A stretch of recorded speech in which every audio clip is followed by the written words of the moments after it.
पे बिके जब जब छाना कैला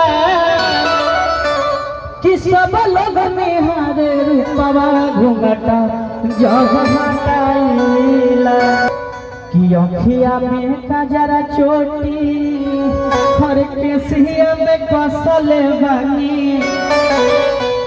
कि हरिहर टिकुलिया लहरदा टिकुली सटल अजब धोई चचना हिट हो गइल तो जाई ना घरे हमरा कितना मीडिया लोग बैठ हां हम तो चल गए यहाँ दूसरा देश में खोजा लो कहाँ भेटा था अब जे जगह सब कोई हमारा घरे पूछता जो होई कोई बड़ता तो जे पूछता वो तो कहले होई केकरा से छुपल हो भैया सब कांडवा उहे करेला सुंदर कांड बात के वो खत्म सुंदर कांड सब के ऊपर लगा बतावेला आइला ना गाना भी 3 महीना पहले निमन गायल बा केहू मीडिया ला कहल हो कि चंदन चंचल है गोपालगंज जिला के बारे इतना बढ़िया गाना गावेला आ ढोल चटना गा देले तो बहुत हो गई।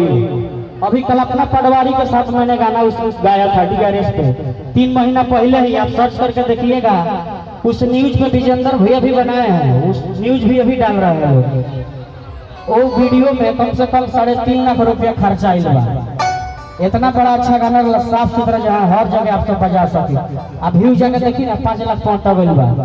हमारा लगा था कि 20,000 रुपया ना आये 3.5 लाख आ 30,000 के करी ढोली चटना तले चल जाता 100 मिलियन 2 करोड़ रुपये 2 करोड़ पार कर देता। तो कंपनी का मजबूरन में कंपनी कहता जे लो है 5 लाख आ तू वे हमारा के दो ना जो खोआ बा।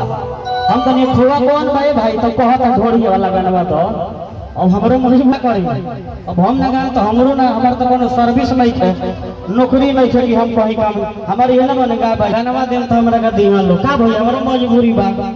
कितना बढ़िया गाना रहला हम गौले रानियो वगैरह अभी देखल में सर्च करे में बोलमुआ आ थाना में बा उमे हम गौले रानियो फर्स्ट उमे कल्पना दीदी गाई थी, कल्पना पटवारी। आप सब देखिएगा सर्च करिएगा।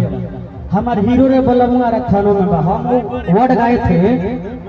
अरे की ससैलू की भाग से भेटैलू किशोर समाचार जानू कुछ न बताइलू। अरे की जबल दे हो निशानी कहवा बा तो वहाँ कल्पना दीदी गाई थी उस गाना को। इतना बजट में कल्पना दीदी 1 लाख रुपया खाली गाने के लिए लिए थे। वहाँ पे वो गाई है कि हमारा कानवा के बाली हमारा कनवे में बा कि हमारा कानवा के बाली हमारा कनवे में बा कि हमारे हीरो रे बोलमुआ यारा थानवे में बा।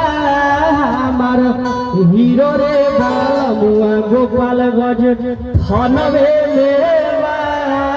हमार हीरो रे बोलमुआ बच्चा कितना अच्छा ओकर व्यू जगह ना मगर मजबूरी बका करी कंपनी वाला गवा रहा है तो मैं गा रहा हूँ।